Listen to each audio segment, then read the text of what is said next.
Hello Jharkhand, welcome to learners cries education. आज के इस क्लास का टॉपिक है जनरल साइंस और पार्ट नंबर ये 33 रहेगा। सारे पार्ट्स विजिट जरूर कर लें, काफी फ्रूटफुल रहेगा आपके एग्जामिनेशन में। पेपर 3 में सीजल वालों के लिए 20 क्वेश्चन यहाँ से बनेगा। 20 क्वेश्चन कम नहीं होता है, 60 मार्क्स यहाँ से बनेंगे। तो सारे पार्ट्स आप लोग जरूर विजिट कर लीजिएगा, काफी फ्रूटफुल रहेगा। एक फेनोमेनन का नाम आप लोग सुने हैं या नहीं सुने मुझे नहीं पता, इसका नाम आप लोग बताइए। यह फेनोमेनन देखे होंगे कि जो रिवर का वाटर है, पोंड हो या फिर ओशियन का वाटर इस तरह का ग्रीन कलर का हो जाता है। इसके पीछे का रीजन मैं बताऊं तो होता है बहुत सारा केमिकल्स या पेस्टिसाइड फॉर वेरियस पर्पसेस आप लोग क्रॉप पर यूज करते हैं, जिसके चलते हो जाता है। तो उस फेनोमेनन का आप लोग नाम बताइए। ई से नाम स्टार्ट होता है, आप लोग बताइए जरा क्या उसको बोला जाता है। वीडियो को एक लाइक जरूर दे दीजिएगा, share and subscribe as well. PDF और क्विज के लिए टेलीग्राम से कनेक्ट जरूर रहिएगा, वहाँ पे काफ़ी फ्रूटफुल चीज़ें आपको प्रोवाइड कराया जाता है। ओके, लेट्स गेट और क्वेश्चन जो आज उठाया गया है वो आरआरबी जेई का, आपको बताता हूँ। आरआरबी जेई और आरपीएफ दो जगह से क्वेश्चन उठाया गया है। ओके ना, ये सारा प्रीवियस ईयर क्वेश्चन है। आइए देखते हैं हम। सामान्य जुकाम के इलाज के लिए किस विटामिन का प्रयोग किया जाता है? विटामिन बी है, डी है, ए या सी? तो यहाँ विटामिन सी होता है ना। विटामिन सी का साइंटिफिक नेम क्या है आप लोग ये बताइए। इसको एस्कॉर्बिक एसिड बोला जाता है। ओके ना, तो सब रिवीजन करते रहिए, कभी कभी मैच करने के लिए भी आ जाते हैं। चार विटामिन का नाम दे देंगे और उसका जो साइंटिफिक नेम है उसको मैच करने के लिए दे देंगे। तो ऐसे ऐसे क्वेश्चन भी पूछे जा सकते हैं। तो विटामिन सी होता है सामान्य जुकाम जो होता है, कॉमन कोल्ड इसको बोलते हैं, तो उसको जो है क्योर कर सकते हैं विटामिन सी को। तो विटामिन डी को याद रख लीजिएगा, सबका साइंटिफिक नेम यहाँ पे बताता हूँ। विटामिन ए को रेटिनॉल बोलते हैं। विटामिन बी को तो बहुत सारा नाम है, इसका स्लाइड लिया हूँ तो टेंशन मत लीजिए। विटामिन जो सी है उसको एस्कॉर्बिक एसिड बोला जाता है और विटामिन डी को आप लोग कैल्सीफेरोल के नाम से जानते हैं। और विटामिन जो ई होता है उसको आप लोग टोकोफेरोल के नाम से जानते हैं और विटामिन जो के होता है उसको फिलोक्यूनिन के नाम से जाना जाता है। इतना सारा याद रख लीजिएगा। अब आइए देख लेते हैं विटामिन बी को। विटामिन बी में बहुत सारा टाइप होता है, B1, 2, 3, 5, 6, 7, 9 और 12। तो सारा देख लीजिए। विटामिन बी को थायमिन बोला जाता है ना, नॉर्मल बी या B1 रहे तो उसको थायमिन ही बोला जाता है। B2 को राइबोफ्लोविन बोला जाता है।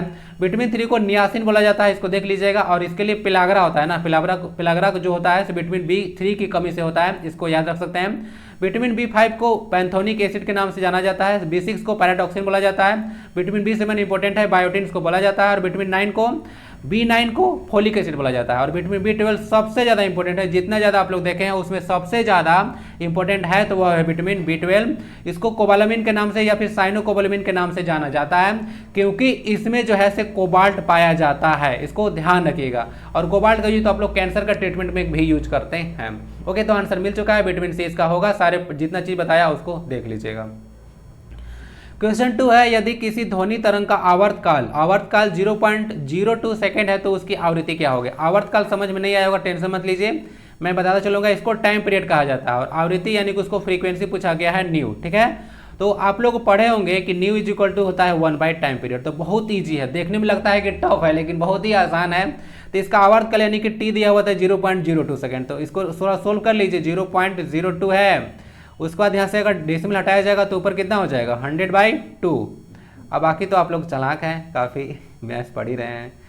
तो कितना हो जाएगा 50 हर्ट्ज हो जाएगा। यहाँ पे हर्ट्ज हो जाएगा, हर्ट्ज जो होता है इसका यूनिट होता है, तो आंसर इसका डी हो जाएगा। तो इतना ज़्यादा ईजी होता है। ओके, इसको ध्यान रखिएगा। और एक मैं और फार्मूला बताता रहा हूँ, frequency is equal to C/λ, इसको याद रखिएगा। ये जो है से आपका स्पीड है, साउंड में भी काम आ जाएगा। स्पीड ऑफ लाइट या बोले स्पीड ऑफ साउंड होता है, लैम्डा वेवलेंथ होता है, ये आपका फ्रीक्वेंसी है। ये रिलेशन याद रखिएगा, इस पर भी न्यूमेरिकल आपको दिया जाता है। Frequency is equal to C/λ। C जो है से हो सकता है आपका स्पीड ऑफ साउंड दे दे या स्पीड ऑफ लाइट दे दे, तो दोनों में काम कर जाता है यह। ठीक है, चलिए। जो साउंड होता है वह एक लॉन्गिट्यूडनल वेव है, जबकि लाइट जो है एक ट्रांसवर्स वेव है।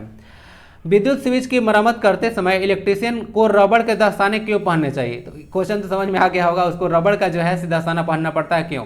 तो देखिए, बिजली के झटका से बचने के लिए, क्योंकि हमारा शरीर में जो है से ब्लड होता है उसमें चार्ज पाया जाता है, तो हमको झटका लग सकता है, करंट लग सकता है, जिससे मतलब बोलते हैं कि बोल सकते हैं कि बचने के लिए जो है से हम लोग दस्ताना का यूज करते हैं, या फिर कोई ऐसा मटेरियल जिससे हम लोग को शॉक न लगे। क्लियर? तो इसको देख लीजिएगा, आसान है, ज़्यादा टफ नहीं है। ऐसे question day to day life में जो घटित होता है उससे भी क्वेश्चन आपसे पूछे जाते हैं। JSSC अपना ऑफिशियल सिलेबस में मेंशन करके रख चुकी है ये चीज़। ठीक है ना, तो इफ एंड बट्स मत रखिएगा, कहाँ से क्वेश्चन ले आया पता नहीं। तो देख लीजिएगा। बाकी जो डोमेस्टिक सर्किट होता है उसको पैरेलल में जो है से हम लोग जो सर्किट होता है उसको पैरेलल कॉम्बिनेशन में हम लोग जोड़ते हैं। पैरेलल कॉम्बिनेशन में ऐड करने का फायदा ये होता है, जैसे कि मान लेते हैं कि एक 2 लाइन है यहाँ से, ठीक है, 2 लाइन है यहाँ से, 2 तार आया है, तो एक तार को हम लोग मान लेते हैं कोई अप्लायंस है यहाँ पे, इसका 2 सिरा है, तो एक सिरा को यहाँ से जोड़ दिए, एक सिरा को यहाँ से जोड़ दिए। दूसरा अगर मेरे पास अप्लायंस है तो क्या करेंगे, इसका एक सिरा को यहाँ से, एक सिरा को यहाँ से जोड़ दिए।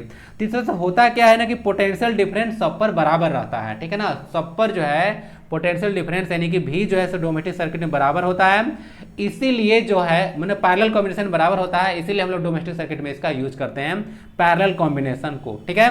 इसको ध्यान रखिएगा, पैरेलल कॉम्बिनेशन में भी बराबर होता है, जबकि सीरीज कॉम्बिनेशन में करंट बराबर होता है, ओके ना, इसको देख लीजिएगा। एक क्वेश्चन आप लोग बताइए, यहाँ पे बिजली के बारे में बात हो रहा था, फ्यूज बनाने के लिए किसका मिश्र धातु का प्रयोग किया जाता है। ऐसे क्वेश्चन नहीं पूछ रहा हूँ, पढ़ा चुका हूँ। फ्यूज बनाने के लिए किसका मिश्र धातु यानी कि एलवाई का यूज किया जाता है।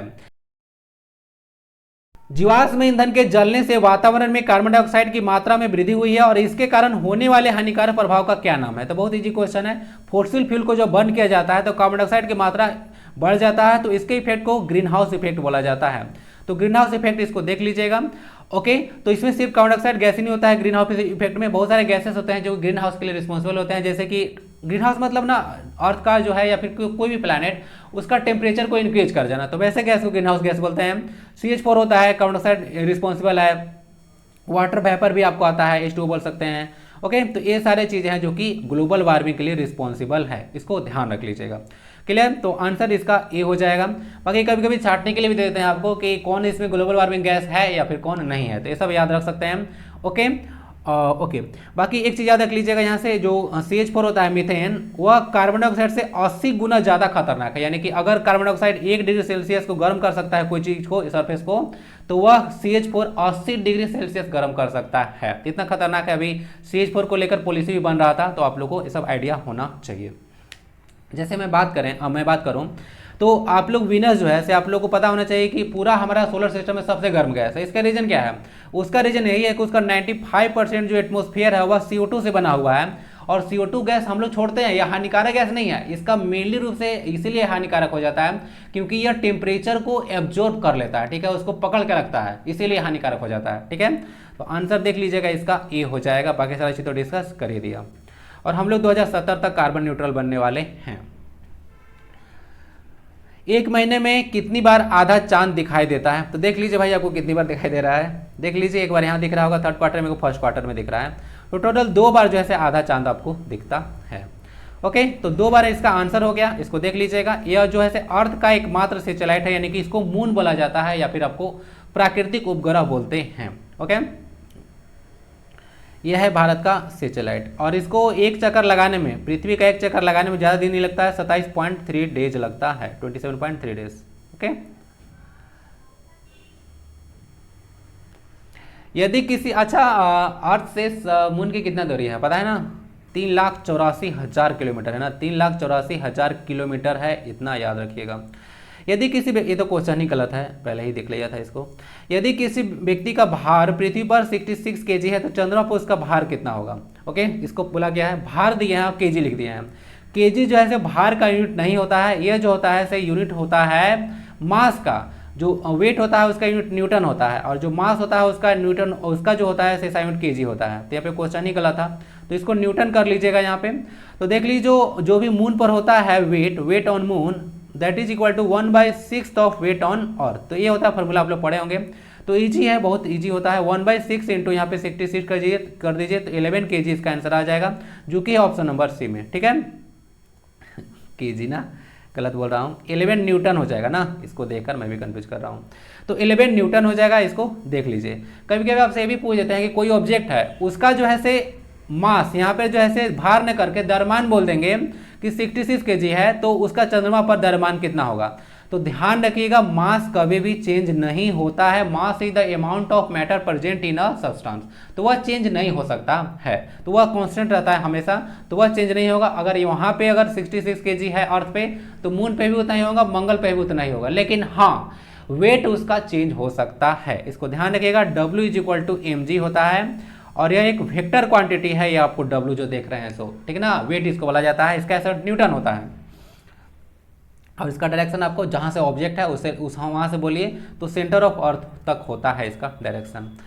चलिए, गोली दर्पण यानी कि स्फेरिकल मिरर से क्वेश्चन है। तो पूछा जा रहा है कि गोली दर्पण के ध्रुव P से मुख्य फोकस F की दूरी को क्या कहा जाता है। आइए डायग्राम दिखाते हैं, आप लोग भूल गए होंगे।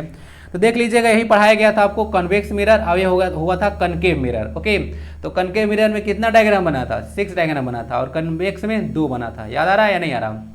तो देख लीजिएगा यहाँ पे आज यूज भी बताते हैं, आया है तो इसका कहानी आज साफ ही कर देते हैं। ठीक है, तो कनकेव मिरर देख लीजिएगा यहाँ पे फोकस है, यहाँ पे इसका पोल है। Pole is the central point of mirror, जो सेंट्रल पॉइंट होता है मिरर का उसी को पोल के नाम से जाना जाता है। तो उसी के बीच के डिस्टेंस को हम लोग एफ बोलते हैं। ठीक है, इसको बोला जाता है focal length, which is equal to r/2। जो रेडियस ऑफ कर्वेचर है उसका आधा होता है, आप लोग न्यूमेरिकल भी इस पे बनाए होंगे। ओके, तो इसको देख लीजिएगा, आंसर आसान है, इसका आंसर डी हो जाएगा, फोकस दूरी। बाकी अगर डिफिनीशन अगर पूछते हैं तो एफ का डिफिनीशन सबसे ज़्यादा पूछा जाता है, और ये चीज़ देखा गया है जेएसएससी के वेरियस एग्जाम में कि एनसीईआरटी से क्लास 8, 9, 10 से ना डायरेक्ट क्वेश्चन उठाकर पूछते हैं, 8 से तो कम लेकिन 9, 10 से डायरेक्ट क्वेश्चन उठाकर पूछ दिया जाता है आपसे। तो मुख्य फोकस को डिफाइन करने के लिए बोला जाएगा तो एक प्रिंसिपल एक्सिस पे ऐसा पॉइंट होता है जिसमें जितना भी पैरेलल रे आएगा, पैरेलल रे जितना भी आता है प्रिंसिपल एक्सिस से पैरेलल जितना भी रे आता है, आफ्टर रिफ्लेक्शन जिस पॉइंट से गुजरता है प्रिंसिपल एक्सिस के जिस पॉइंट से, उसी को फोकस कहा जाता है। ओके, अब इंग्लिश बताते हैं। The point on the principal axis, the point on the principal axis through which all the parallel rays of incident light after reflection passes or seem to pass is called principal focus। इसको ये बोला जाता है। Okay, ये हो गया। अब इसके कुछ यूज बताते हैं। कन्वेक्स मिरर का यूज आप लोग ना साइड मिरर में करते हैं, इसको ध्यान रख लीजिएगा, बहुत ज़्यादा यूज है साइड मिरर में। कॉनकेव मिरर का तो बहुत जगह यूज है, डेंटिस्ट द्वारा यूज किया जाता है, सोलर फर्नेसेस में इसका यूज किया जाता है, टॉर्च या सर्च लाइट में यूज किया जाता है कनकेव मिरर का। तो सब कुछ हो गया, सारा कहानी हो चुका है। मिरर कौन डिफाइन कर सकता है? प्लेन मिरर भी एक होता है, तो वह गोली नहीं होता, वह प्लेन होता है, जिसका तो आप लोग जानते होंगे सेंटर ऑफ कर्वेचर और रेडियस से कुछ अता पता नहीं होता है। Sodium hydrogen carbonate, sodium hydrogen carbonate का सामान्य नाम क्या है? सामान्य नाम मतलब कॉमन नेम, सेंधा नमक, मिल्क ऑफ मैग्नीशिया, साधारण नमक या फिर baking soda. Sodium hydrogen carbonate यानी कि NaHCO3, किसको याद पड़ रहा है या फिर नहीं पड़ रहा है? बेकिंग सोडा इसको बोला जाता है। बेकिंग सोडा बहुत ज़्यादा खा रहे हैं आप लोग, तो याद रखिएगा वही बेकिंग सोडा है जो बहुत ज़्यादा केक वगैरह में यूज होता है, और बहुत सारा ब्रेड जब बनाया जाता है तो वहाँ यूज होता है। तो NaHCO3 होता है सोडियम हाइड्रोजन कार्बोनेट, या सोडियम बाइकार्बोनेट भी इसको बोला जाता है। इसको प्रिपेयर कैसे किया जाता है आप लोग बताइए? इसको जब गर्म किया जाता है तो देख लीजिएगा यहाँ पे सोडियम कार्बोनेट बन जाएगा, Na2CO3 बन जाता है ना, इसको देख लीजिएगा। और यहाँ पे जो है से कार्बन डाइऑक्साइड गैस को रिलीज करता है, ये चीज़ याद रखिएगा गर्म करने पर, ये चीज़ आपको पता होना चाहिए, तभी जाकर आप लोग देखेंगे कि जो ब्रेड होता है वह स्पंजी बन जाता है, पूरा फ्लफी। साधारण नमक बताते हैं NaCl हो गया, मिल्क ऑफ मैग्नीशिया होता है MgOH का Hol2। मिल्क ऑफ मैग्नीशिया काफ़ी इंपॉर्टेंट है टर्म। मिल्क ऑफ मैग्नीशिया क्या होता है? आप लोग देखे होंगे कि जब अपच हो जाता है यानी कि एसिडिटी हो जाता है आपका पेट में, तो मिल्क ऑफ मैग्नीशिया लिया जाता है, ताकि ये जो है से थोड़ा बेसिक नेचर का होता है इसका milk of magnesia. pH value इसका 10 होता है, तो बेसिक नेचर का है, ऑब्वियस कोई बात नहीं है, कोई प्रॉब्लम नहीं होगा इसमें। तो इसको लीजिएगा तो पेट का जो एसिडिटी है वह ठीक हो जाएगा। एंटासिड के जैसा ये यूज किया जाता है, दवा में इसी का यूज किया जाता है। और सेंधा नमक है, इसको इप्सम साल्ट के नाम से जाना जाता है। इसका फार्मूला होता है MgSO4 ना, इसको देख लीजिए, मैग्नीशियम सल्फेट को इप्सम साल्ट बोला जाता है। ओके, और दांडी मार्च कौन सा कंपाउंड से रिलेटेड है? तो यही साधारण नमक से ही रिलेटेड है, तो इसको याद रख लीजिए। NaCO3 है ना। और एक चीज़ मैं और बताना चाहूँगा, यहाँ पे जो सोडियम बेकिंग सोडा है NaHCO3 और इसके साथ अगर H2SO4 का मिश्रण आप लोग यूज करते हैं तो वह यूज होता है आपको सोडा एसिड, जो फायर एक्सटिंग्विशर है, आग बुझाने वाला यंत्र में यही दो जो है यूज किया जाता है। यहाँ से अगर रिएक्शन होता है तो ही ऐसे कार्बन डाइऑक्साइड गैस ही जो है रिलीज होता है, जो कि ऑक्सीजन को फ्लो को रोक देता है, तो आग बुझ जाता है। बाकी CCl4 भी यूज किया जाता है। ठीक है, इसको देख लीजिएगा, इसको कार्बन टेट्राक्लोराइड नाम है। ओके ना, यानी कि टेट्राक्लोरोमीथेन इसको बोला जाता है अगर IUPAC नेम बोले तो। अब देखिए क्वेश्चन कितना अच्छा है। कौन सा ग्रीक अक्षर तरंगदैर्घ्य को दर्शाता है? तरंगदैर्घ्य किसको बोला जाता है? इसको से बोला जाता है। अब पता चला किसको बोला जाता है? इसको वेवलेंथ बोला जाता है, वेवलेंथ। तो वेवलेंथ को किससे डिनोट किया जाता है जरा बताइए? म्यू लिखा हुआ है, ओमेगा लिखा हुआ है, लैम्डा लिखा हुआ है, फिर एप्सिलॉन लिखा हुआ है। आंसर इसका लैम्डा हो जाएगा। आइए डिस्कस करते हैं किस चिड़िया का नाम है। देख लीजिए आप लोग, यहाँ से वेव जो है से एक डिस्टर्बेंस होता है जो कि वाइब्रेटिंग ऑब्जेक्ट के द्वारा जो है से प्रोड्यूस होता है। जब कोई ऑब्जेक्ट वाइब्रेट करता है तो वहाँ पे साउंड या फिर साउंड प्रोड्यूस होता है नॉर्मली अगर बोलें तो। तो देख लीजिएगा जो यहाँ पे ए पॉइंट है, यहाँ से यहाँ तक जो डिस्टेंस होता है उसको बोला जाता है लैम्डा, या फिर इस तरह से बोल सकते हैं कि इसको बोला जाता है लैम्डा। ये जो पॉइंट है ऊपर ला उसको ना क्रेस्ट बोला जाता है। क्रेस्ट मतलब चोटी होता है, इसको टर्म है साइंटिफिक अगर टर्म बोलें तो, यानी कि साइंस में जो बोला जाता है उसको श्रिंग बोला जाता है। और इसको यहाँ जो गड्ढा दिख रहा है उसको गर्त बोला जाता है। तो इसको याद रखने में तो कोई दिक्कत होगा नहीं, गर्त बोला जाता है। और ऊपर वाला को श्रिंग बोला जाता है ना, इसको ध्यान रखिएगा। और कभी आपसे ये भी पूछ देते हैं कि जो टॉप पॉइंट होता है वेव का उसको किस नाम से जाना जाता है, और जो बॉटम पॉइंट होता है उसको किस नाम से जाना जाता है। तो इसको क्रेस्ट बोला जाता है सी, और इसको गर्त बोला जाता है यानी कि ट्रॉप, इसको ध्यान रखिएगा। बाकी मैं यहाँ पे चर्चा कर रहा था वेवलेंथ के बारे में। तो लैम्डा जो होता है so the distance between either two trough, conjugative to trough या फिर क्रेस्ट के बीच का डिस्टेंस को लैम्डा बोला जाता है। इसको ध्यान रखिएगा, ये वाला डिस्टेंस ये लैम्डा होता है। इसका असाइनमेंट मीटर रहेगा। एम्पलीट्यूड होता है maximum displacement from the mean position, जो वेव का डिस्टर्बेंस होता है, एक तरह से बोल सकते हैं कि जो डिस्प्लेसमेंट होता है मीन पोजीशन से, तो यहाँ से मैक्सिमम डिस्प्लेसमेंट हुआ तो इसी को एम्पलीट्यूड बोला जाता है। या आइदर डायरेक्शन बोल सकते हैं, इधर भी जितना डिस्प्लेसमेंट हुआ, जितना इधर होता है उतना इधर होता है, तो जो है इसको एम्पलीट्यूड बोला जाता है। इसका भी असाइनमेंट मीटर भी होता है, क्योंकि मैक्सिमम डिस्प्लेसमेंट, डिस्टेंस हो या डिस्प्लेसमेंट हो, दोनों का असाइनमेंट मीटर ही होता है। तो ये सब चीज़ देख लीजिएगा, वेव भी सब में पढ़ना था आपको। लैम्डा हो गया, इसको देख लीजिएगा। ये म्यू है, इसको ध्यान रखिएगा। और ये वाला जो लेटर लिखा था उसको न्यू पढ़ते हैं, ये सब ग्रीक लेटर है ना। म्यू है, या पढ़े होंगे आप लोग म्यू का यूज़, ओके ना, आप लोग पढ़े होंगे 12th क्लास में, तो उसको पढ़े होंगे। ए भी पढ़े होंगे आप लोग। और ए अभी तो बता ही दिया, इसका इक्वल वैल्यू होता है 1/t ना। नासा का पूर्ण रूप क्या है? नासा देखिए एक तरह से बोल सकते हैं जनरल नॉलेज में क्वेश्चन पूछा जाता है आपसे, और ऐसे भी क्वेश्चन पूछा जाता है। तो इसका होता है national aeronautics and space administration. तो यही नासा होता है, national aeronautics and space administration इसका होता है। नासा को 1958 में जो है से इसको इस्टेब्लिश किया गया था। अमेरिका का यह स्पेस एजेंसी है। जापान का जाक्सा है, चाइना का सीएनएसए होता है, और हमारा तो इसरो है। ठीक है,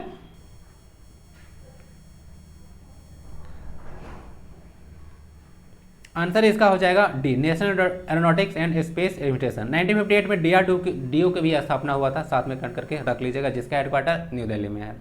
नासा का हेडक्वार्टर कहाँ पे है आप लोग ये बताइए। रक्त डैश प्रकार के ऊतक का एक उदाहरण है। तो इसको ना संयोजी ऊतक बोला जाता है, रक्त यानी कि इसको कनेक्टिव टिश्यू बोला जाता है। और कनेक्टिव टिश्यू में भी जो है ये ब्लड जो होता है वह एक फ्लूइड कनेक्टिव टिश्यू है ना, इसको देख लीजिएगा। ओके, फ्लूइड कनेक्टिव टिश्यू के अंतर्गत आता है ब्लड।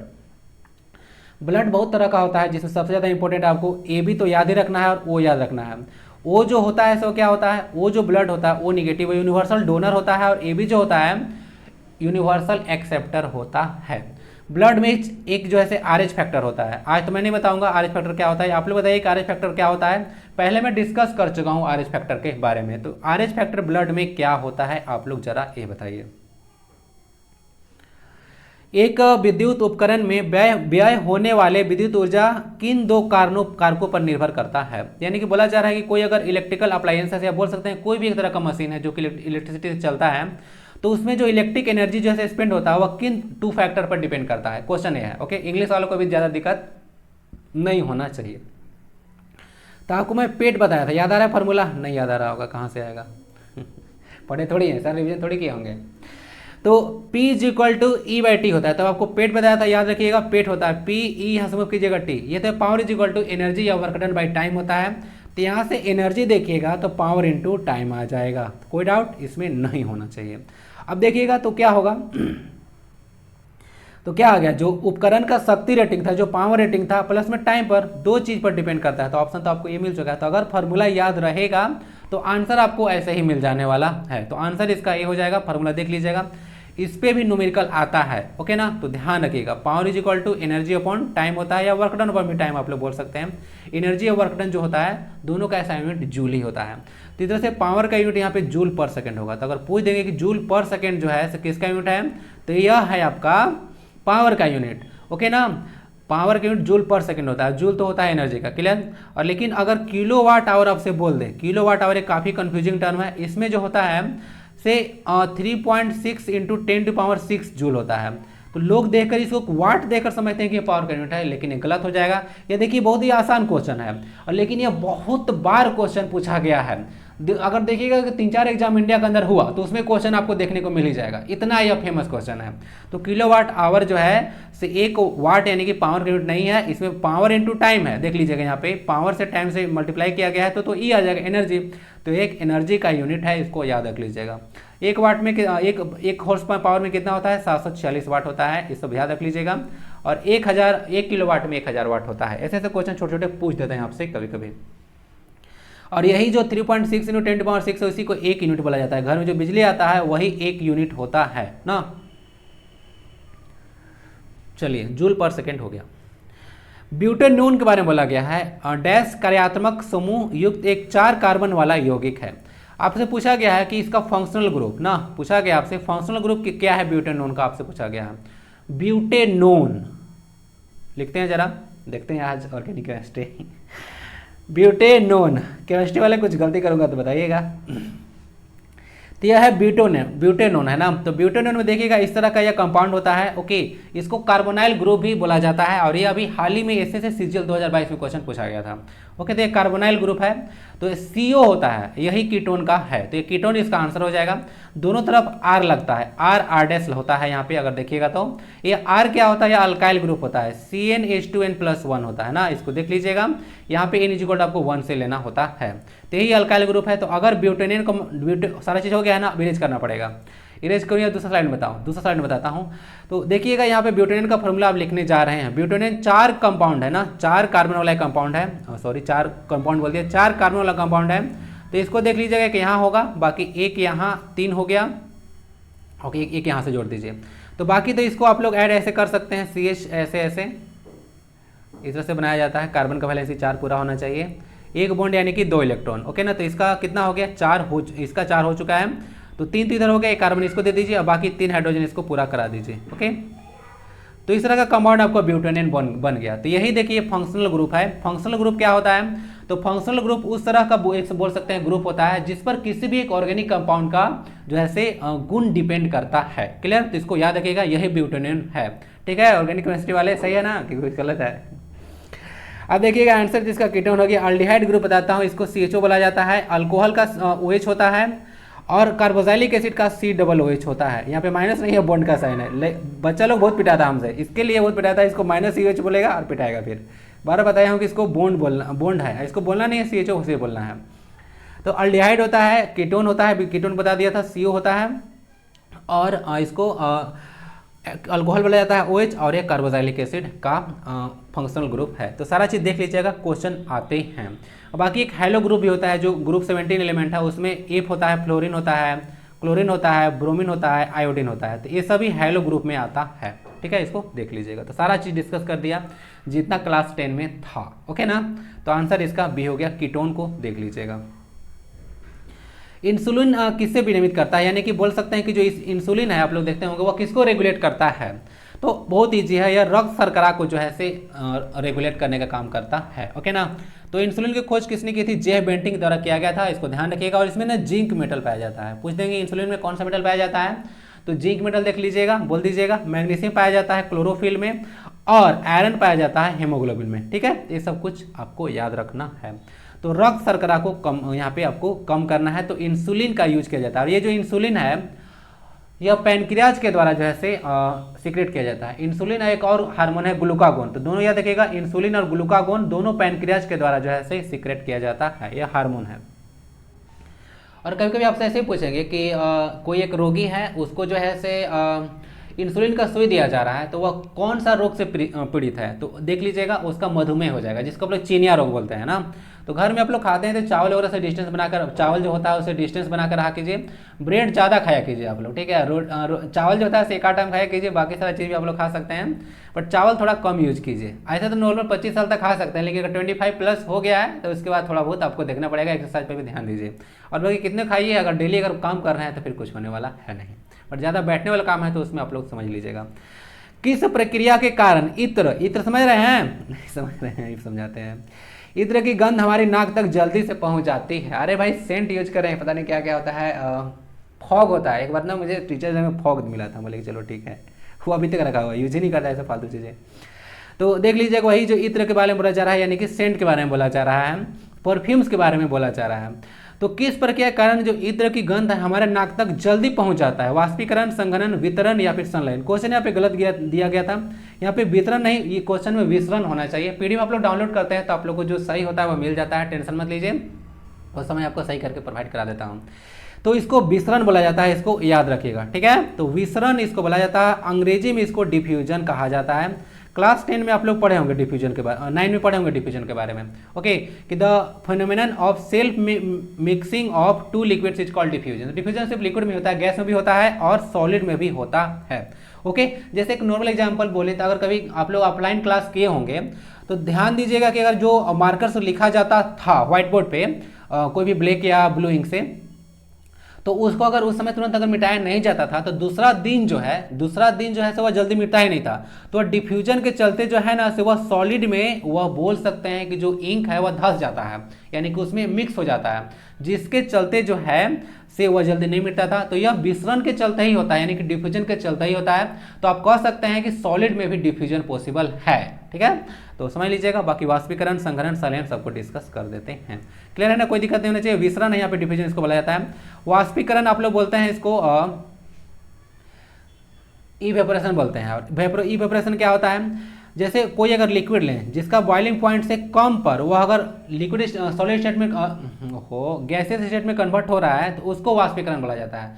जैसे अगर वाटर का एग्जांपल लें तो उसका बॉइलिंग पॉइंट 100 डिग्री सेल्सियस होता है, तो उससे अगर कम टेम्परेचर में वह ऐसे गैस बन रहा है तो उसको वाष्पीकरण कहा जाता है। संघनन जैसे कंडेंसेशन इस प्रोसेस को बोलते हैं। और संघनन क्या होता है, कोई अगर गैस है, क्या है, कोई गैस है तो वह अगर लिक्विड में कन्वर्ट होने लगता है तो उसको संघनन बोला जाता है, इसको देख लीजिएगा।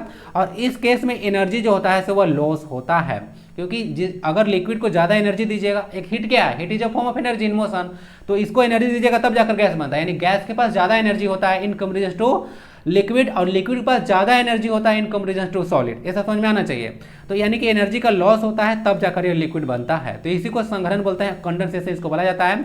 और संलयन तो आप लोग समझते होंगे क्या होता है, बताने की आवश्यकता है नहीं, इसको फ्यूजन बोला जाता है, FUSION। और फ्यूजन कहाँ पे होता है, तो यह आप लोग हाइड्रोजन बम बनाने के लिए यूज करते हैं, सही है, जी हाँ बिल्कुल सही है। हाइड्रोजन बम बनाने के लिए जो है से फ्यूजन रिएक्शन का यूज होता है, बट न्यूक्लियर बम बनाने के लिए फिजन रिएक्शन का यूज होता है। फिजन मैंने टूटना होता है, फ्यूजन मतलब जुड़ना होता है। सन के एनर्जी का सोर्स भी संलयन है। ये क्वेश्चन बहुत इंपॉर्टेंट है। आंसर मिल चुका है ना, विसरण। क्वेश्चन आ गया जो आपसे पूछा गया था, निम्नलिखित में से कौन सा आधुनिक कृषि का प्रभाव नहीं है? आधुनिक कृषि यानी कि मॉडर्न एग्रीकल्चर के बारे में बात किया जा रहा है। एग्रीकल्चर एक स्टेट लिस्ट का सब्जेक्ट है, ध्यान रखिएगा।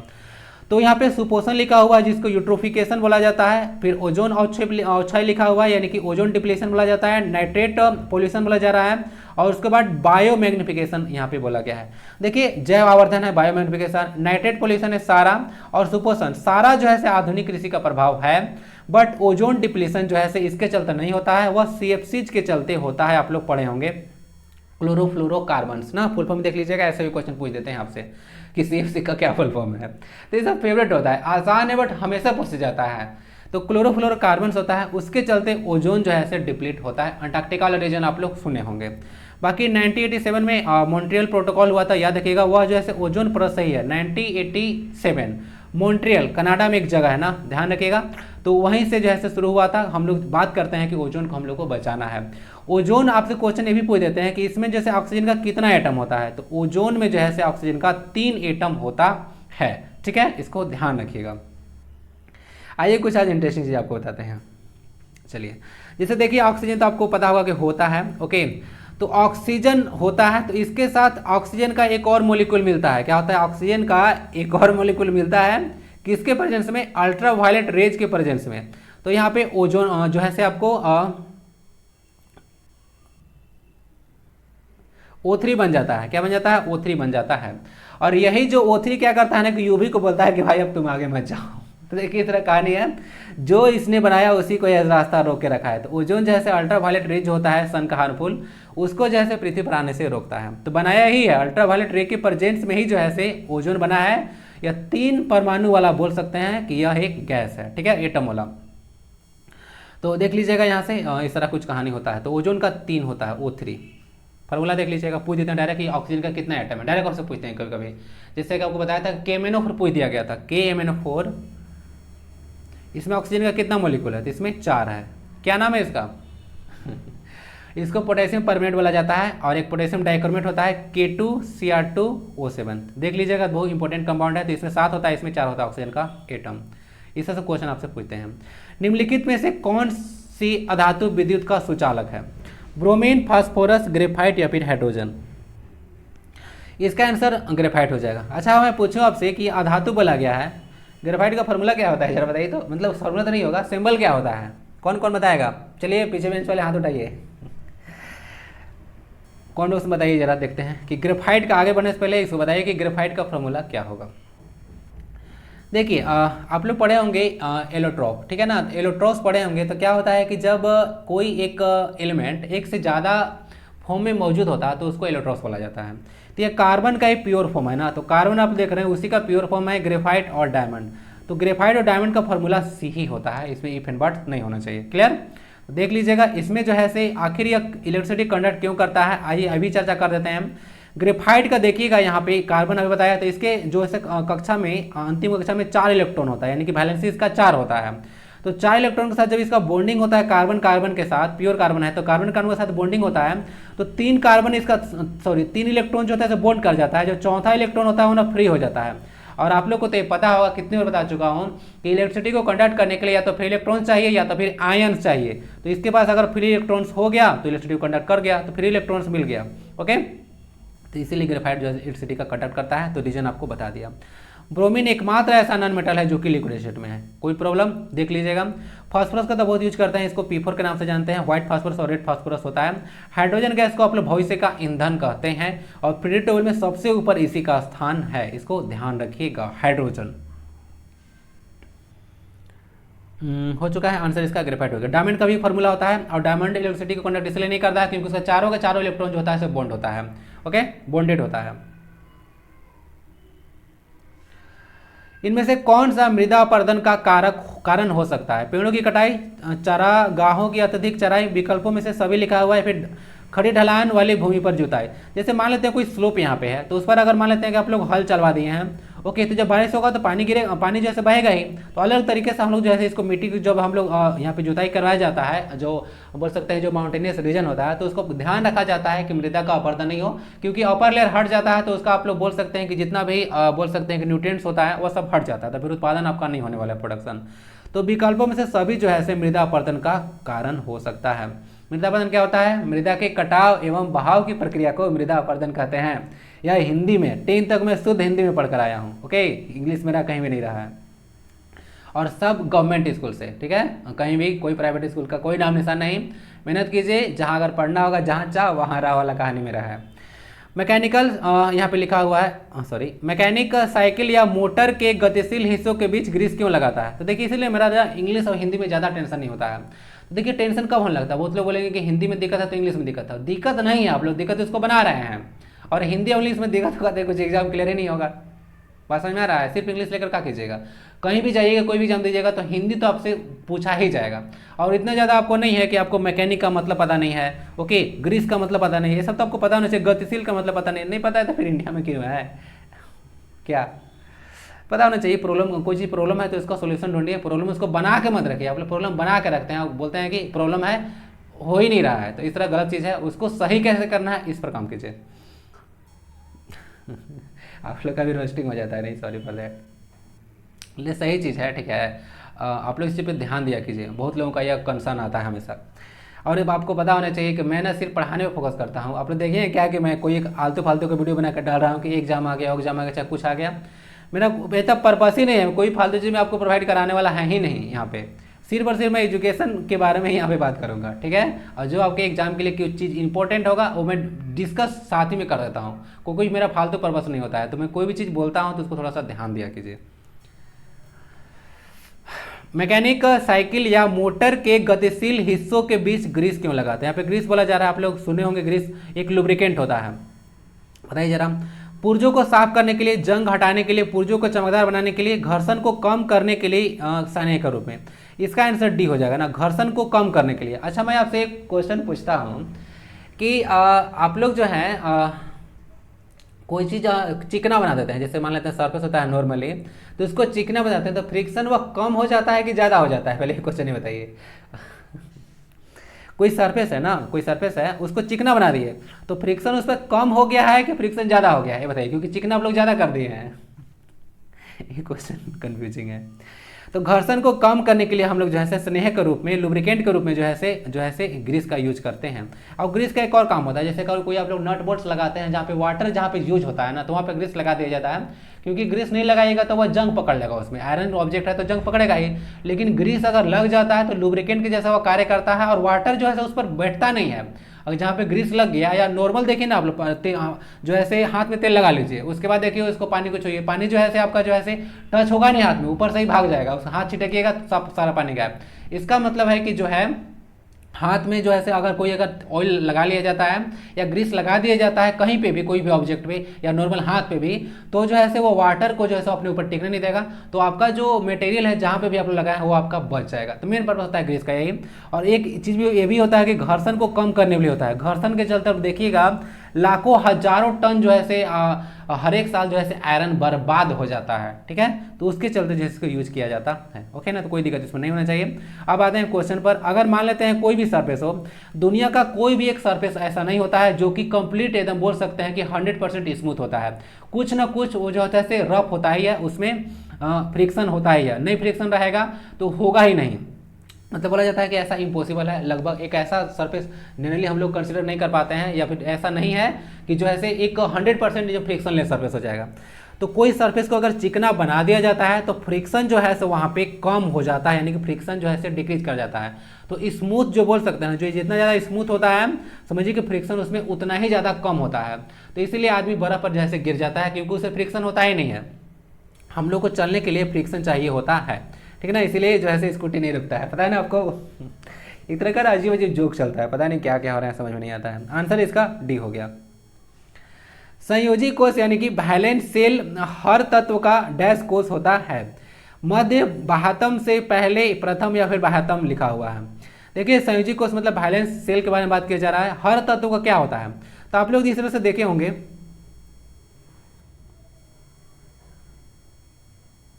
ओके ना, इस तरह से देखे होंगे।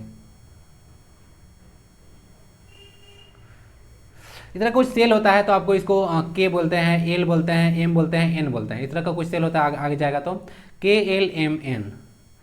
तो जो अंतिम कक्षा में होता है, जैसे मैं अगर एग्जांपल लूँ यहाँ पे सोडियम का लेता हूँ, सोडियम का 11 होता है। आइए इलेक्ट्रॉनिक कॉन्फिगरेशन करते हैं 2 8 10 और 1 11। तो 2 इसे पहला कक्षा में 2 हो गया, इसके बाद दूसरा में 8 डालिए,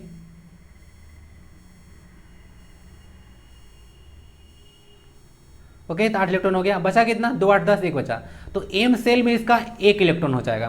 तो यही जो होता है इसका वैलेंस सेल होता है। तो इसको देख लीजिएगा, उसी को जो है वैलेंस बोलते हैं, यानी कि सबसे बाहरी कक्षा को जो है वैलेंस सेल बोला जाता है ना। इसको ध्यान रखिएगा, सबसे आउटर मोस्ट जो ऑर्बिट होता है उसी को बोला जाता है, सेल को ऑर्बिट बोला जाता है। तो यही इसका आंसर डी हो गया। ओके, बाकी वैलेंसी जो होता है वही अगर मेटल देखिएगा तो जितना भी मेटल आएगा उसका जो है जो वैलेंस सेल होगा में इलेक्ट्रॉन होगा वही उसका वैलेंसी हो जाएगा। बाकी दूसरा एलिमेंट के लिए, नॉन मेटल के लिए अगर बात कीजिएगा तो उसको 8 में से आपको सब्ट्रैक्ट करना पड़ेगा, ठीक है, 8 में से आपको घटाना पड़ेगा जितने भी नॉन मेटल आएंगे। कार्बन तो 4 पड़ता है तो उसको कोई फर्क पड़ता नहीं है, लेकिन बाकी को आपको सब्ट्रैक्ट करना पड़ेगा 8 में से। 8 में से वैलेंस इलेक्ट्रॉन घटाइएगा तब जाकर उसका वैलेंसी निकलेगा। ओके, तो वैलेंस का तो वैलेंस सेल का तो डेफिनेशन मिल गया आपको कि the number of electron present in outer most orbit, उसको बोलते हैं वैलेंस इलेक्ट्रॉन, और उस सेल को वैलेंस सेल बोला जाता है। और वैलेंसी होता है combining capacity of an element. Clear, combining capacity of an element उसको बोला जाता है वैलेंसी। हिंदी में इसको संयोजकता के नाम से जाना जाता है। MnO2 plus 4HCl MnCl2 2H2, यह किस रिएक्शन का एग्जांपल है पूछा गया है। मैग्नीज डाइऑक्साइड है प्लस HCl है 4HCl है। देखिए MnO2 के पास यहाँ से ना HCl गया है, सॉरी Cl गया है, तो MnCl2 बन गया, और उसके बाद ऑक्सीजन यहाँ से गायब हुआ है और H2 में जाकर जुड़ गया है। तो यह एक अपचयोपचय यानी कि रेडॉक्स अभिक्रिया का एग्जांपल है ना। इसको रेडॉक्स रिएक्शन आप लोग बोलते हैं, रिडक्शन प्लस ऑक्सीडेशन।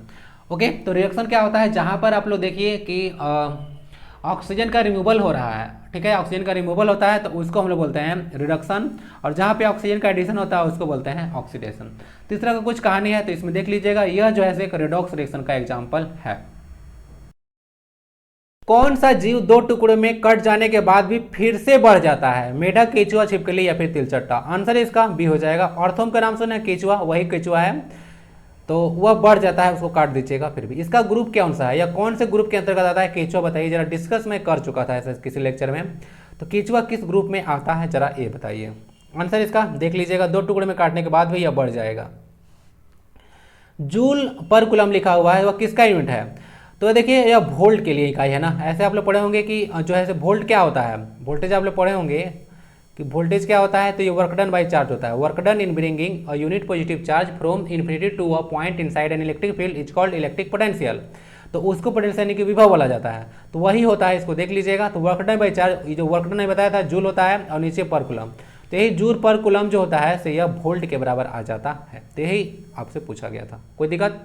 एम्पियर तो करंट का यूनिट है, कूलम चार्ज का यूनिट है, अब ये जो है आपका एनर्जी का यूनिट है या फिर वर्क डन का भी बोल सकते हैं। प्लास्टर ऑफ पेरिस कठोर कब हो जाता है? तो जब प्लास्टर ऑफ पेरिस कठोर होता है जब यह पानी के साथ रिएक्शन करता है। तो देख लीजिएगा प्लास्टर ऑफ पेरिस के साथ होता क्या एक्चुअली में, CaSO4 ½ इसका फॉर्मूला होता है। Any problem? उसका जिसमें 3/2 जब H2O ऐड होता है, 3/2 H2O, तो यह जो है CaSO4 और 2H2O ये बन जाता है, यानी कि यह जिप्सम बन जाता है, जिप्सम का फॉर्मूला है। तो इसी चलते यह कठोर हो जाता है, तो पानी के साथ यह मिलकर होता है तब। कैल्शियम कार्बोनेट देख लीजिएगा, लाइमस्टोन का फॉर्मूला है, मार्बल का भी यही फॉर्मूला है जो कि एक मेटामॉर्फिक रॉक है। एक्यूपंक्चर क्या होता है? देखिए एक्यूपंक्चर एक चिकित्सा की प्राचीन चीनी प्रणाली है ना, बोल सकते हैं कि एक चाइनीज सिस्टम है जिसमें हम लोग इलाज किया जाता है। इसमें बॉडी में जो है सब चुभाया जाता है सुई टाइप से, तो वही एक चिकित्सा का एक विधि है। तो एक्यूपंक्चर के बारे में याद रख सकते हैं। मोतियाबिंद किसकी बीमारी है? तो मोतियाबिंद जो है एक आंख की बीमारी है ना। मोतियाबिंद आपको पता होना चाहिए, होता क्या है कि हमारा आंख का जो क्रिस्टलाइन लेंस है वह समय के साथ साथ जो है धुंधला होता जाता है। ओके, तो वह मोतियाबिंद होता है। अब इसके लिए ऐसे कोई लेंस नहीं है, इसके लिए कैटरेक्ट सर्जरी होता है, CATARACT। आपको सर्जरी करवाना पड़ेगा तब जाकर मोतियाबिंद ठीक होता है। ठीक है, जीरोथैल्मिया है, इसको देख लीजिएगा, ये भी आंख से ही रिलेटेड डिजीज है। बाकी आंख का जो साइज होता है पूरा जीवन काल भर बराबर रहता है, कभी बढ़ता घटता नहीं है। 2.3 सेंटीमीटर इसका डायमीटर होता है आप लोग का। ठीक है, नेत्र का जो आई लेंस है उसका डायमीटर 2.3 सेंटीमीटर होता है, मीटर नहीं है ना, सेंटीमीटर है। हाइड्रोफोबिया किसके कारण होता है? जीवाणु, वरोवा का विषाणु, तिरु विषाणु या फिर रेबीज? तो हाइड्रोफोबिया जो होता है तो कुत्ते के काटने से होता है, आपको पता होगा। जो कुत्ता काटता है उसको पानी से काफी डर लगता है, तो उसको रेबीज के विषाणु के चलते होता है। रेबीज का टीका खोज किसने किया था, जरा ये बताइए, देखते हैं। त्वचीय श्वसन किसमें होता है? मछलियों में, पक्षियों में, इंसानों या फिर केचुआ में? देखिए जो त्वचा जो सांस ले सकता है वह है केचुआ, इसको ध्यान रखिए। केचुआ त्वचा से सांस लेता है, यानी कि स्किन से सांस ले सकता है, पक्षी नहीं ले सकता है। मछली तो पता होगा इसमें गिल्स पाया जाता है और इंसान में तो लंग्स पाया जाता है। निम्नलिखित में से किसने परमाणु के नाभिक में न्यूट्रॉन की उपस्थिति की खोज की? जेम्स चैडविक इसका आंसर हो जाएगा। ई गोल्डस्टीन प्रोटॉन की खोज किए थे, जे थॉमसन इलेक्ट्रॉन की खोज किए थे, और ई रदरफोर्ड का अल्फा स्कैटरिंग एक्सपेरिमेंट काफी इंपोर्टेंट है, याद रखिएगा, इन्हीं का था, और गोल्ड फॉइल का यूज किए थे। तो देख लीजिएगा। बाकी नाभिक का जो खोज किया गया था वह रॉबर्ट ब्राउन के द्वारा nucleus Robert brownie. Rutherford nucleus की खोज, नाभिक जो खोज किया गया था वो रदरफोर्ड के द्वारा किया गया था, वह था आपका एटम में। रॉबर्ट ब्राउन भी एक पर्सन है, वह न्यूक्लियस का खोज किए थे, लेकिन वह सेल का न्यूक्लियस का खोज किए थे। ओके, तो उनमें कंफ्यूजन नहीं होना चाहिए। ये रदरफोर्ड न्यूक्लियस का खोज किए थे जो कि था आपका एटम का, लेकिन जो रॉबर्ट ब्राउन थे वह न्यूक्लियस खोज किए थे जो सेल में पाया जाता है, उसका भी एक न्यूक्लियस होता है। पहली क्षार धातु इनमें से कौन से है? तो आप लोग पढ़े होंगे हाई लेलन आपका डबकस फरियाद। तो सोडियम वाला जो ग्रुप आएगा उसमें सबसे पहले लिथियम आता है ना। तो लिथियम जैसे पहला जो है से आपका धातु है, और लिथियम सबसे हल्की धातु है, ये चीज याद रखिए। लिथियम जो है सबसे हल्की धातु है और पहला क्षार यही बनता है। सोडियम Na होता है, इसका लैटिन नेम नेट्रियम होता है। और सबसे भारी धातु ऑस्मियम है, इसको याद रखिएगा। लिथियम का जरा एटॉमिक नंबर लिखिए। नाइट्रोजन गैस का रासायनिक प्रतीक क्या है? तो बहुत ईजी है, नाइट्रोजन गैस है। गैस जो होता है डाई एटॉमिक मॉलिक्यूल होता है, तो N2 आपको लिखना पड़ेगा। N+ में क्या हो जाएगा? N+ जो है से यहाँ पे लिखा हुआ है, तो इसमें जो है से लग रहा है कि कहीं से ये किसी को इलेक्ट्रॉन दे दिया है। ओके, इस तरह से कुछ लग रहा है। N2 इसका सिंबल होगा, Na नहीं होगा, इसको देख लीजिएगा। तो सोडियम का होता है, बताया था ना, नेट्रियम होता है। Ni फॉर निकेल होता है। एटीएम लिखा हुआ है, गैस द्वारा प्रयोग में लाए जाने वाले डैश मापने की इकाई है। आप लोग एटमॉस्फेरिक प्रेशर पढ़े हैं ना, तो वही एटमॉस्फेरिक प्रेशर के बारे में बात किया जा रहा है। तो यह जो है एटमॉस्फेरिक जो है प्रेशर नापने के लिए एक यूनिट होता है, इसको देख लीजिएगा। तापमान टेम्परेचर नापने के लिए आप लोग किसका कैसे यूज करते हैं, जो है केल्विन का ऐसा यूनिट होता है, और डिग्री सेल्सियस यूज करते हैं, और फ़ारेनहाइट में यूज किया जाता है। ये विकिरण रेडिएशन है और समवन कन्वेक्शन है। विकिरण यानी कि रेडिएशन के लिए कोई मीडियम की आवश्यकता नहीं होती है, और कन्वेक्शन एयर के थ्रू जो है से मूव करता है, और कंडक्शन 2 टच में होता है तब। तो 3 तरह का मूवमेंट होता है हीट का। पानी का या के डैश बनाने के लिए हाइड्रोजन के 2 अणु और ऑक्सीजन के 1 अणु साथ मिलते हैं। तो क्वेश्चन क्या होगा, यहाँ पे लिखा हुआ हाइड्रोजन के 2 अणु यानी कि H2 और ऑक्सीजन के 1 अणु मिलकर क्या बनता है। सिंपल सा क्वेश्चन है, एक अणु बनता है किसका, पानी का। तो पानी का 1 अणु बनता है। ओके, तो एक यहाँ पे अणु हो जाएगा। ओके, एक मॉलिक्यूल बनता है किसका, H2O का। तो H2 यहाँ पे एक ही है, कुछ नहीं है। तो एक मॉलिक्यूल बनाने के लिए हमको हाइड्रोजन का 2 एटम और ऑक्सीजन का 1 एटम चाहिए। ओके ओके, तो यह इजी क्वेश्चन था। बाकी इसमें जो रेशियो होता है उसका देख लीजिएगा, मास का वो 1:8 होता है। हाइड्रोजन से ऑक्सीजन का जो मास रेशियो होता है वो 1:8 का होता है वाटर में। सदाबहार शंकु वृक्ष कोनिफर जिसको हम लोग बोलते हैं, मुख्य रूप से किस वायु में पाया जाता है, तो ये ना वन फॉरेस्ट वायु में पाए जाते हैं। कोनिफर ट्रीज के बारे में आप लोग पढ़े होंगे। एक ऐसी प्रक्रिया जिसके द्वारा एक जीवित पौधे की कोशिका का ऑस्मोसिस के द्वारा पानी कम हो जाता है और सिकुड़ जाता है। ये टर्म ऑस्मोसिस दिया हुआ है, इससे आप लोग पकड़ सकते हैं। तो उसको प्लाज्मोलाइसिस बोला जाता है ना। अगर देखिएगा सेल से देखा जाता है, नॉर्मल क्या होता है ऑस्मोसिस में डिस्कस कर देता हूँ। कोशिश में कोई सेल से हायर कंसंट्रेशन से लोअर कंसंट्रेशन तक थ्रू सेमी परमिएबल मेम्ब्रेन अगर वाटर लॉस होता है तो उसको ओस्मोसिस कहा जाता है। और इस प्रक्रिया में सेल में जब होता है तो इसको प्लाज्मोलाइसिस कहा जाता है। इसको याद रखिएगा, ओस्मोसिस एक बहुत ही इंपॉर्टेंट है। इसमें एक सेमी परमिएबल मेम्ब्रेन की आवश्यकता होती है। हमारा डेड बॉडी है वो भी जो है से आप लोग बोलते हैं ओस्मोसिस के थ्रू ही फूल जाता है। कोई अगर डेड बॉडी अगर देखिएगा होता है ना, अगर पानी में कोई अगर डूब जाता है तो उसका डेड बॉडी फूल जाता है। तो वो पानी पीने से नहीं फूलता है, वो पानी जैसे ऑब्जर्व कर लेता है। क्योंकि इंसान की जब मृत्यु हो जाता है तो इसका स्किन जो है सेमी परमिएबल मेम्ब्रेन के जैसा कार्य करने लगता है, और बाहर में वाटर ज़्यादा होता है। तो हायर कंसंट्रेशन से लोअर कंसंट्रेशन से हायर कंसंट्रेशन तक वाटर जो है से मूव करने लगता है थ्रू सेमी परमिएबल मेम्ब्रेन। इस शब्द याद रखिएगा, प्रोसेस का नाम है प्लाज्मोलाइसिस। और कोशिका उस केस में श्रिंक कर जाएगा। मंगल ग्रह कितने उपग्रह है, तो फोबोस और डिबोस 2 ही है, तो इसको याद रख लीजिएगा। इसको लाल ग्रह के नाम से जानते हैं। किण्वन प्रक्रिया की खोज किसने की, किण्वन फर्मेंटेशन बोला जाता है जो कि ईस्ट में होता है ना, इसको ध्यान रखिएगा। Alexander Fleming, Robert Koch, Edward Jenner या फिर लुई पास्चर। आंसर इसका हो जाएगा लुई पास्चर। तो लुई पास्चर जो थे 1857 में, जिस समय आज़ादी की पहली लड़ाई चल रहा था उस समय जो है खोज किया गया था इसको। Edward Jenner father of vaccination बोला जाते हैं, स्मॉल पॉक्स का खोज किए थे। रॉबर्ट कोच ट्यूबरक्लोसिस का जो बोल सकते हैं बैक्टीरिया खोज किए थे। और अलेक्जेंडर फ्लेमिंग जो है, ये अलेक्जेंडर फ्लेमिंग या पेनिसिलिन के खोज किए थे। पेनिसिलिन एक फंगस से प्राप्त किया जाता है। क्वेश्चन इंपॉर्टेंट है। सतह के 1 इकाई क्षेत्रफल पर कार्यरत बल को क्या कहा जाता है, तो बहुत इजी क्वेश्चन है। प्रेशर इक्वल टू पढ़े होंगे फोर्स पर यूनिट एरिया ना, तो यही होता है प्रेशर। तो आंसर इसका ए हो जाएगा। टॉर्क समझते होंगे, आर क्रॉस एफ आप लोग लिखते होंगे। फोर्स डेंसिटी होता है, आघूर्ण होता है एक तरह का। डेंसिटी आघूर्ण एक अलग चीज होता है। जल निकायों में मेढकों द्वारा जो है थायरोक्सिन हार्मोनों के उत्पादन के लिए किस आवश्यकता पड़ती है, तो हम लोग भी ये चाहिए होता है। आपको पता होगा थायराइड ग्लैंड होता है, तो उसको जो है आयोडीन चाहिए होता है थायरोक्सिन हार्मोन को सीक्रेट करने के लिए। तो ए इसका आंसर हो जाएगा। तो हम लोग भी होता है, गला में हम लोग का थायराइड ग्लैंड पाया जाता है। तो अगर आयोडीन नहीं मिलेगा तो वह जो है स्वेल कर जाता है। आयोडीन याद रखिएगा, यह एकमात्र ऐसा नॉन मेटल है जिसमें लस्टर पाया जाता है, यानी कि चमक। बाकी नॉन मेटल में लस्टर नहीं होता है। पानी के जहाजों और पनडुब्बियों को डिजाइन करने के लिए किसका यूज किया जाता है, तो इसमें आर्किमिडीज का प्रिंसिपल यूज किया जाता है। आप लोग पढ़े होंगे, जब किसी वस्तु को किसी द्रव या गैस में पूर्णतः अंतर डुबाया जाता है तो उसके भार में एक आभासी कमी आ जाती है जो वस्तु के द्वारा हटाए गए द्रव या गैस के भार के बराबर होता है। यह आर्किमिडीज का प्रिंसिपल है। ठीक है, तो वही से आर्किमिडीज का प्रिंसिपल है। यूरेका एक टर्म दिए थे जिसका मतलब होता है मैंने पा लिया है। याद कीजिए आप लोग। शिप डिजाइन किया जाता है, शिप और सबमरीन किया जाता है डिजाइन, वो भी होता है आर्किमिडीज प्रिंसिपल। लैक्टोमीटर जिसमें दूध की शुद्धता नापा जाता है वो डिजाइन किया जाता है। तो उस सब में जो है यूज किया जाता है आर्किमिडीज का प्रिंसिपल। इनमें से कौन सा एक लोकप्रिय पॉलिएस्टर है जिसमें बोतल और बर्तन बनाने के लिए आप लोग यूज करते हैं, तो वह ना देख लीजिए, इसको ना पॉलीएथिलीन टेरेथैलेट होता है ना, इसको शॉर्ट में पीईटी बोला जाता है। पॉलीएथिलीन टेराथैलेट इसको बोला जाता है। तो पेट इसको बोला जाता है, तो इसका यूज किया जाता है। नायलॉन तो आपको पता होगा बहुत यूज किया जाता है इसका। आप लोग नायलॉन न्यूयॉर्क प्लस लंदन मिलकर बनाया। रेयॉन भी होता है एक तरह का, रेयॉन को आर्टिफिशियल सिल्क के नाम से जाना जाता है। और बेकलाइट जैसे पहला सिंथेटिक फाइबर था जिसको बनाया गया था, Bakelite. That's it for this class, in the next part. Video कैसा लगता है जरूर फीडबैक दीजिएगा। एक लाइक शेयर और सब्सक्राइब अपेक्षा आपसे करते हैं, इतना ज़्यादा बकवास करवाते हैं जो भी हो, तो इतना बोलवाते हैं तो आप लोग भी कुछ आपका कर्तव्य बनता है कि आप लोग थोड़ा बहुत कुछ यहाँ पे कंट्रीब्यूशन करके जाए, ताकि वीडियो जो अच्छा चीज़ है वो आगे बढ़ जाए। और अगर अच्छा नहीं है तो भाई कोई जरूरत नहीं है, लाइक को कुछ नहीं करना है। मिलते हैं फिर नेक्स्ट क्लास में। वंदे भारतम, जय हिंद।